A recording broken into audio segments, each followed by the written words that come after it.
Welcome to my YouTube channel. तो आज के इस वीडियो में मैं बात करने वाली हूँ गेट 2021 के बारे में।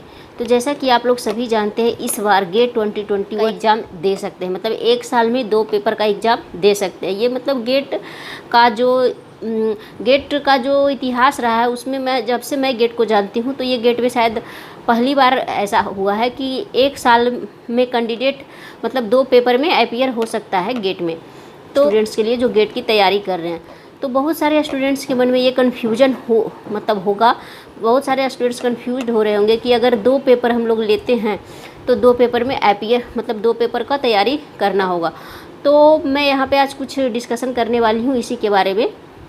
मेनली बात करूँगी इंस्ट्रूमेंटेशन, इलेक्ट्रिकल एंड इसी ब्रांच के बारे में, क्योंकि मेरा फील्ड जो है वो मतलब इंजीनियरिंग फील्ड से है। मैं इंस्ट्रूमेंटेशन ब्रांच से हूँ, तो मैं थोड़ा इसी के बारे में आज चर्चा करूँगी। ठीक है, कि अगर आप 2 पेपर लिए हैं तो आप 2 पेपर का मतलब किस तरह से तैयारी करेंगे। दोनों पेपर का अलग अलग से तैयारी करेंगे या दोनों पेपर को मतलब साथ में ही तैयारी करके आप दोनों पेपर में अपीयर हो सकते हैं। तो बहुत सारे पेपर का अलग से तैयारी करना होगा, तो ऐसा बिल्कुल भी नहीं है। आप देखेंगे, मैं आपको सारे सिलेबस को मतलब आपको समझाती हूँ कि कैसे कैसे आपका सारा सिलेबस जो लगभग है, मतलब मोस्टली जो है 5 से 6 पेपर तो आपका तीनों डिपार्टमेंट में लगभग कॉमन है, ईसी, इंस्ट्रूमेंटेशन और इलेक्ट्रिकल में। इस तरह से सेट किया हुआ है मतलब सिलेबस। थोड़ा तो इस साल का सिलेबस भी बहुत चेंज हुआ है, तो इस तरह से सिलेबस भी मतलब सेट किया हुआ है कि आप 2 पेपर में कंफर्टेबली आसानी मतलब दे सकते हो।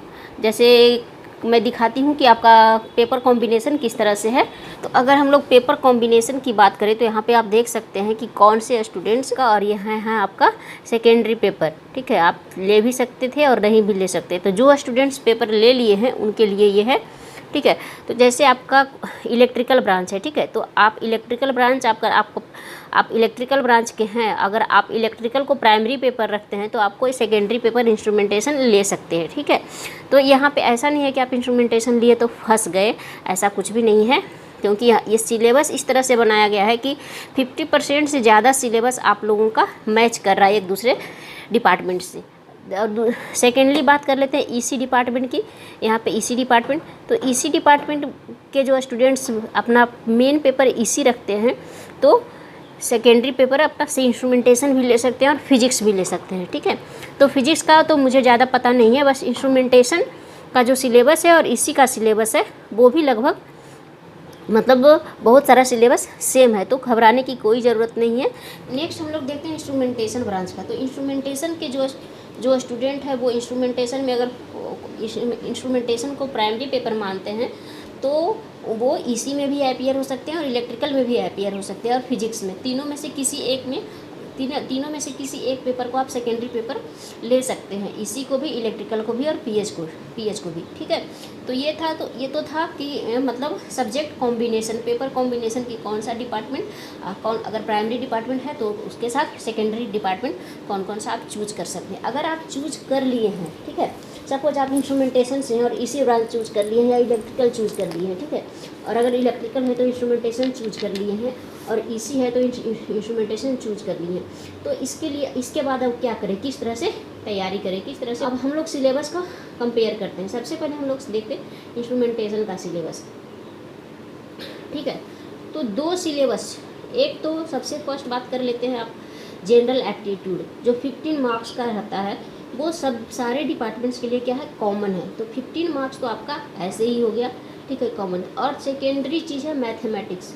तो मैथमेटिक्स का अगर सिलेबस को कंपेयर करें तो लगभग सिलेबस सेम है। ठीक है, इंस्ट्रूमेंटेशन का, इलेक्ट्रिकल का और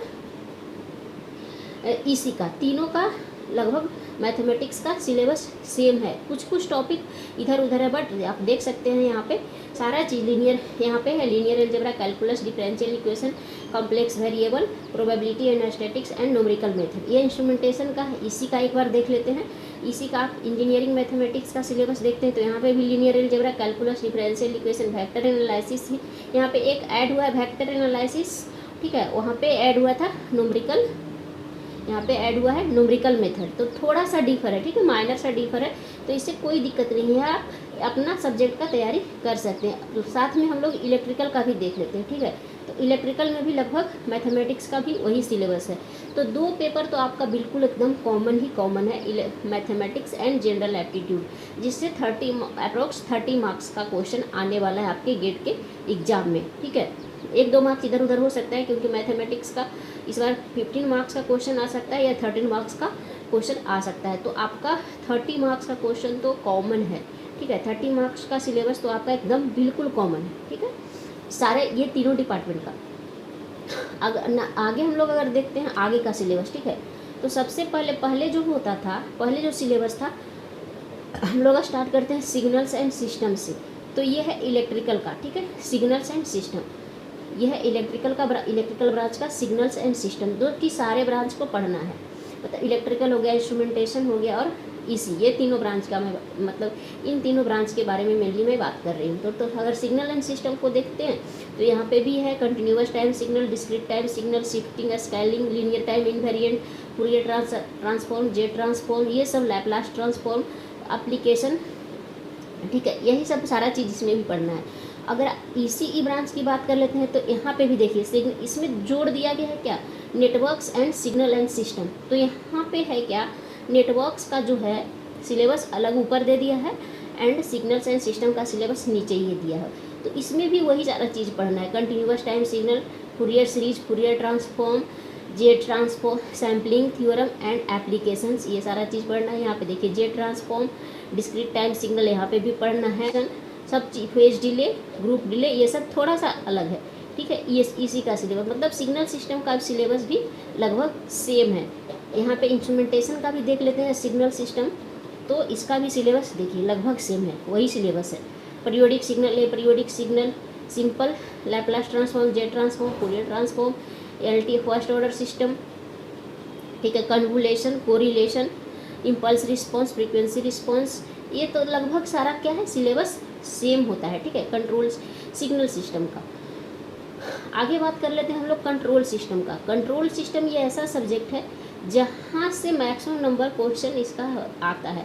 तो कंट्रोल सिस्टम का भी सिलेबस सारा लगभग सेम ही होता है। ठीक है, यहाँ पे आप देख लेते हैं, यह है इंस्ट्रूमेंटेशन ब्रांच का कंट्रोल सिस्टम का इतना बड़ा सिलेबस है।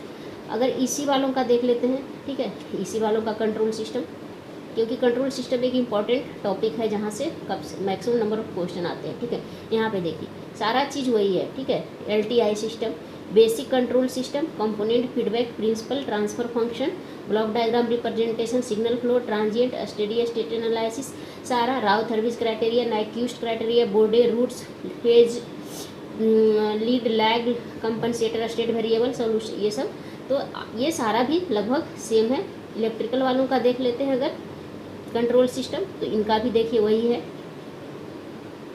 ठीक है, feedback, principal, transfer function, block diagram, जो सिलेबस जो मतलब बीटेक का जो सिलेबस था वही सिलेबस को स्टैंडर्ड मान के सबको दिया गया, बस थोड़ा सा इधर उधर किया गया है। यहाँ पे देखिए कंट्रोलर, इस पर थोड़ा सा डाल दिया गया है, पी कंट्रोलर, PID कंट्रोलर यहाँ पे थोड़ा सा डाल दिया गया है। ठीक है, और यहाँ पे इंस्ट्रूमेंटेशन का अगर कंपेयर करते हैं तो इसमें भी थोड़ा सा PID कंट्रोलर, कैस्केड, फॉरवर्ड। तो ये एक्चुअली इसका मतलब सिलेबस नहीं है, ये किसका सिलेबस है, एक कंट्रोल जो इंस्ट्रूमेंटेशन ब्रांच के होंगे उनको पढ़ना रहता है, process control 1 and process control 2। तो ये प्रोसेस कंट्रोल 1 एंड 2 का थोड़ा सा यहाँ पे ऐड कर दिया गया है, प्रोसेस कंट्रोल से मिला रहता है। ठीक है, तो ये थोड़ा सा बस डिफर है। तो आप कंट्रोल सिस्टम का क्वेश्चन यहाँ पे आराम से बना सकते हैं। तो ये कौन कौन, तो 4 पेपर तो कॉमन हो गया।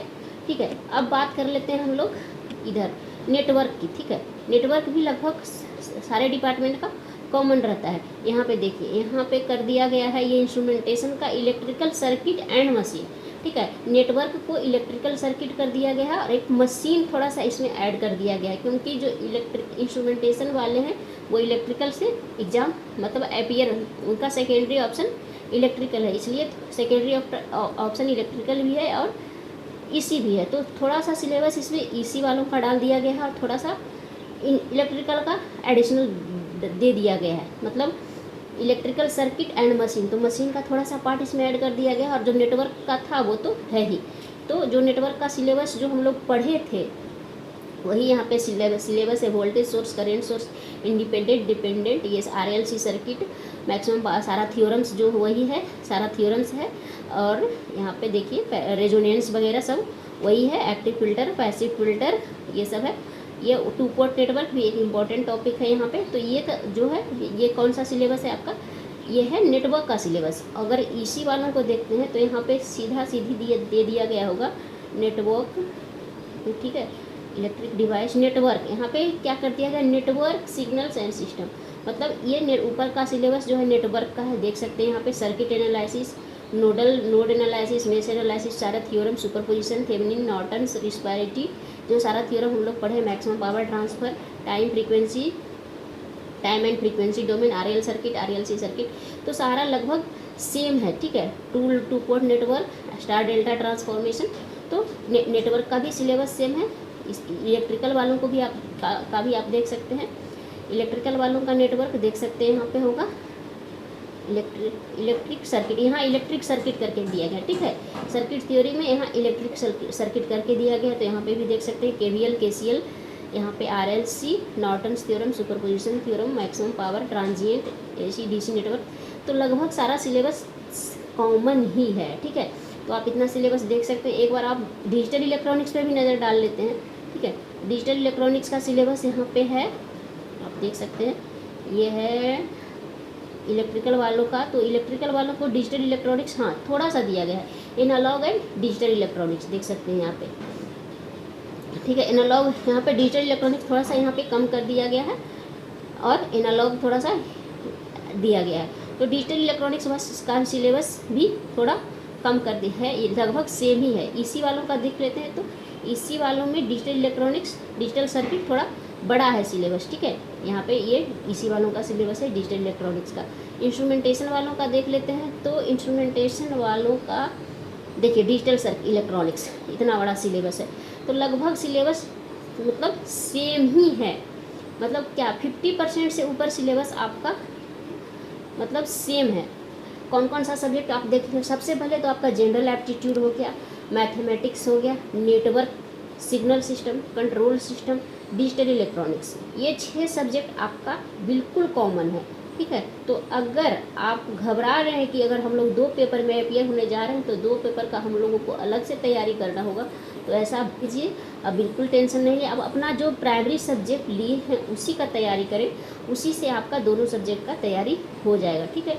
इंस्ट्रूमेंटेशन में अगर हैं आप, इंस्ट्रूमेंटेशन में है तो देखिए इंस्ट्रूमेंटेशन में अभी इस बार इलेक्ट्रिसिटी एंड मैग्नेटिज्म ऐड कर दिया है, कुछ इलेक्ट्रिकल का दे दिया गया है, कुछ ईसी का दे दिया गया है और कुछ मशीन ऐड किया गया है जो इलेक्ट्रिकल का है, ठीक है। और बाकी जो जैसा सिलेबस था लगभग मेजरमेंट तो इसका कोर सिलेबस है, sensor and transducer, communication and optical fibre communication, तो ये भी इसका अपना सब्जेक्ट है, ठीक है। तो आप ऐसा नहीं है कि आप 2 सब्जेक्ट में अपीयर हो रहे तो फंस रहे हो, ऐसा बिल्कुल नहीं। आप अपना सब्जेक्ट का तैयारी कीजिए अच्छे से और आप दूसरे सब्जेक्ट में भी अच्छे से अपीयर हो पाओगे। हो सकता है कि अगर आप जिस सब्जेक्ट में, अगर प्राइमरी सब्जेक्ट आपका उतना अच्छा नहीं गया एग्जाम, तो सेकेंडरी सब्जेक्ट आप अच्छा कर सकते हैं, क्योंकि सब्जेक्ट तो कंसेप्ट तो आपका मतलब सेम ही है, क्वेश्चन इधर उधर से पूछ सकता है, मतलब क्वेश्चन पूछने का ढंग अलग हो सकता है, ठीक है।